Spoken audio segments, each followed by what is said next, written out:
Assalamualaikum warahmatullahi wabarakatuh. Halo teman-teman. Oke, jadi pada video kali ini yang akan kita bahas adalah seputar vaksin. Apa itu vaksin? Vaksin adalah suatu zat atau senyawa yang berfungsi membentuk kekebalan tubuh terhadap suatu penyakit. Vaksin sendiri terdiri dari berbagai macam jenis dan kandungan, di mana masing-masing tersebut dapat memberikan perlindungan terhadap berbagai macam penyakit. Vaksin mengandung bakteri, virus, atau racun yang sudah dilemahkan atau dimatikan. Saat dimasukkan ke dalam tubuh seseorang, vaksin akan merangsang sistem kekebalan tubuh dan memproduksi antibodi. Saat orang yang sudah mendapatkan vaksin terpapar kuman penyebab penyakit di kemudian hari, maka tubuhnya akan membentuk antibodi dengan cepat untuk melawan kuman tersebut. Jenis-jenis vaksin sendiri ada 4. Yang pertama yaitu vaksin mati. Vaksin mati atau disebut juga dengan vaksin tidak aktif mengandung virus atau bakteri yang sudah dimatikan dengan suhu panas, radiasi, atau bahan kimia. Proses ini membuat virus atau bakteri tetap utuh, namun tidak dapat berkembang dan menyebabkan penyakit di dalam tubuh. Melalui vaksin ini, kita mendapatkan kekebalan terhadap penyakit tanpa ada resiko untuk terinfeksi virus atau bakteri yang terkandung dalam vaksin ini. Namun, vaksin jenis ini cenderung menghasilkan respon kekebalan tubuh yang lemah jika dibandingkan dengan vaksin hidup. Beberapa contoh vaksin yang termasuk dalam vaksin mati ini adalah vaksin polio, vaksin DPT, dan vaksin flu. Yang kedua, ada vaksin hidup. Virus atau bakteri yang terkandung dalam vaksin hidup ini tidak dimatikan, melainkan dilemahkan.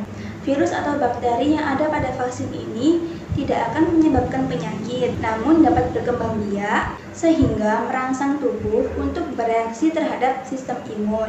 Vaksin jenis ini memberikan kekebalan yang lebih kuat dan perlindungan seumur hidup meski hanya sekali atau 2 kali dilakukan. Meski demikian, vaksin jenis ini tidak dapat diberikan kepada orang yang memiliki daya tahan tubuh yang lemah, misalnya pada penderita HIV atau AIDS dan juga orang yang sedang menjalani kemoterapi.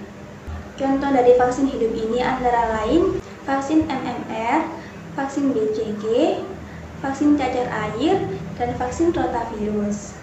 Yang ketiga ada vaksin toksoid. Beberapa jenis bakteri dapat menimbulkan racun yang berbahaya bagi tubuh. Nah, vaksin ini berfungsi untuk menangkal efek dari adanya racun tersebut. Vaksin ini terbuat dari racun bakteri yang diolah secara khusus agar tidak berbahaya bagi tubuh, namun mampu merangsang tubuh untuk memberikan kekebalan terhadap racun yang dihasilkan oleh bakteri tersebut. Adapun contoh dari jenis vaksin ini adalah vaksin toksoid dan vaksin difteri. Jenis vaksin yang terakhir atau yang keempat yaitu adalah jenis vaksin biosintetik. Jenis vaksin ini mengandung antigen yang diproduksi secara khusus sehingga menyerupai struktur virus atau bakteri. Vaksin jenis ini mampu memberikan kekebalan tubuh yang kuat terhadap virus atau bakteri tertentu dan dapat digunakan oleh penderita gangguan kekebalan tubuh dan penyakit kronis. Contoh dari vaksin jenis ini yaitu vaksin HIV dan vaksin mRNA. Berikut merupakan manfaat dari vaksin. Yang pertama, vaksin bermanfaat untuk pemberantasan dan juga pengeliminasian suatu penyakit. Nah, dalam pemberantasan penyakit, maka suatu populasi tersebut harus memiliki tingkat kekebalan tubuh yang tinggi dan dalam jangka waktu yang panjang, serta memiliki pengawasan yang memadai. Maka dari itu, vaksin sangat diperlukan untuk membantu meningkatkan kekebalan tubuh kita. Lalu, untuk pengeliminasian penyakit sendiri, kunci utamanya yaitu 95% dari populasi tersebut harus telah menerima vaksinasi untuk meningkatkan kekebalan dalam populasi. Lalu, manfaat vaksin yang kedua adalah mengurangi keparahan yang diakibatkan dari suatu penyakit. Nah, jadi jika tubuh kita sudah mendapatkan vaksin, ia akan mengenali penyakit tersebut, sehingga suatu ketika jika tubuh kita terinfeksi oleh penyakit tersebut, tubuh ini akan ingat bagaimana cara melawannya, sehingga tingkat keparahan atau gejala yang diberikan tubuh ini sudah bisa teratasi dengan daya tahan tubuh yang kita dapatkan dari vaksinasi tersebut. Lalu, yang ketiga, vaksin ini berguna untuk pencegahan infeksi. Beberapa vaksin ini bukan hanya untuk mencegah suatu penyakit, tetapi juga mencegah infeksi-infeksi yang ditimbulkan dari penyakit tersebut maupun penyakit yang lainnya. Kerugian ketika tidak mendapatkan vaksin. Jika dilihat dari pengertian vaksin sendiri, kerugian ketika kita tidak mendapatkan vaksin atau menerima vaksin adalah sistem imun di dalam tubuh tidak akan sebaik orang yang telah mendapatkan vaksin. Dan sistem kekebalan terhadap melawan virus-virus akan tidak sebaik orang yang sudah menerima vaksin. Dari beberapa vaksin juga, ada yang secara khusus untuk melawan suatu virus tertentu. Apakah vaksin aman? Jika melihat dari beberapa artikel, setiap obat yang ampuh pasti memiliki efek samping. Tapi yang dimaksud aman adalah keseimbangan antara efek yang tidak diinginkan dengan manfaat yang ada. Jadi bisa disimpulkan, aman juga bisa disebut dalam konteks penggunaannya. Selanjutnya saya akan menjelaskan mengenai awal masuknya vaksin dan juga vaksin apa saja yang ada di Indonesia. Vaksin sudah ada di Indonesia dari beberapa tahun yang lalu. Pada tahun 1956, vaksin untuk penyakit cacar sudah masuk.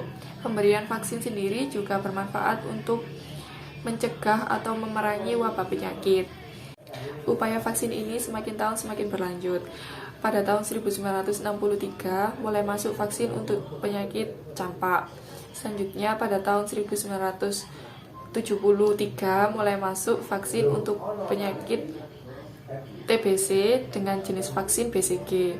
Selanjutnya untuk tahun 1974 mulai masuk untuk penyakit tetanus.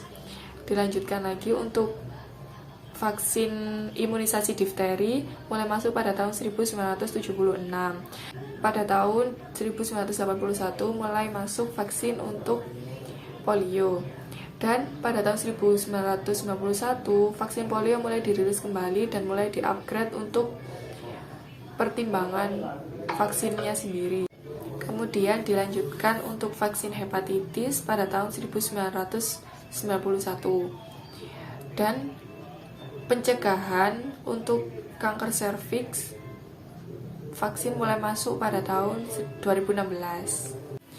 Pada tahun setelahnya, yakni tahun 2017, mulai masuk vaksin untuk penyakit rubella dan juga HIV. Vaksin sendiri bukan hanya untuk memerangi penyakit, tapi juga melindungi masyarakat dari segala wabah penyakit yang mematikan. Sejak awal Desember 2017 hingga 2018, pemerintah atau Kemenkes mengkampanyekan untuk mengupgrade vaksin demi penyakit difteri agar perlindungan pada masyarakat semakin kebal. Gejala-gejala yang muncul setelah melakukan vaksinasi ini biasa kita kenal dengan istilah KIPI atau kejadian ikutan pasca imunisasi. KIPI ini bukanlah hal yang membahayakan, tetapi ia membutuhkan penanganan yang tepat agar tidak memperparah gejala yang ditimbulkannya. Nah, KIPI sendiri ini ditandai dengan berbagai gejala, baik yang ringan hingga yang berat. Untuk gejala ringan sendiri, KIPI ini memiliki dua sifat. Yang pertama, gejala ringan yang bersifat lokal dan juga gejala ringan yang bersifat sistemik. Nah, untuk gejala ringan yang bersifat lokal sendiri, diantaranya ditandai dengan adanya nyeri, kemerahan, dan bengkak pada tempat suntikan. Untuk penanganannya sendiri bisa melakukan kompres di area yang bengkak, dan untuk meredakan nyerinya bisa dengan meminum paracetamol. Untuk gejala ringan yang bersifat sistemik itu ditandai dengan demam, nyeri otot di seluruh tubuh atau disebut mialgia, lalu nyeri sendi atau disebut artralgia, badan lemah dan juga sakit kepala. Lalu penanganannya bisa dengan melakukan istirahat yang cukup, banyak minum, dan juga mengkonsumsi obat-obatan sesuai dengan gejala yang ditimbulkan. Seperti untuk meredakan demam bisa minum dengan paracetamol. Nah, gejala ringan ini akan hilang paling lambat 2 kali 24 jam. So, buat teman-teman yang mengalami gejala ringan, kalian jangan panik dan kalian harus tetap tenang. Dan jika kalian mengalami gejala lain, bisa segera infokan atau dibicarakan dengan dokter yang menjadi penanggung jawab dari vaksin tersebut. Nah, untuk gejala berat yang terjadi setelah vaksinasi ini merupakan suatu hal yang jarang terjadi, dan biasanya ini bisa terjadi jika pasien tersebut memiliki riwayat penyakit sebelumnya. Nah, beberapa gejala berat setelah melakukan vaksinasi di antaranya ada kejang, lalu trombositopenia atau penurunan hebat jumlah trombosit, lalu hipotonik hiporesponsif episode atau kehilangan rasa sensorik akut disertai dengan kelemahan otot. Nah, bagi teman-teman yang mengalami gejala berat seperti ini, biasanya interval hal tersebut terjadi setelah vaksinasi ini tidaklah lama, bisa dari setelah 1 jam vaksinasi atau 2 jam setelah vaksinasi. Dan gejala berat ini juga tidak akan berlangsung secara lama. Jadi teman-teman harus selalu mengkonsultasikan gejala-gejala yang muncul setelah melakukan vaksinasi untuk mendapatkan pertolongan yang tepat.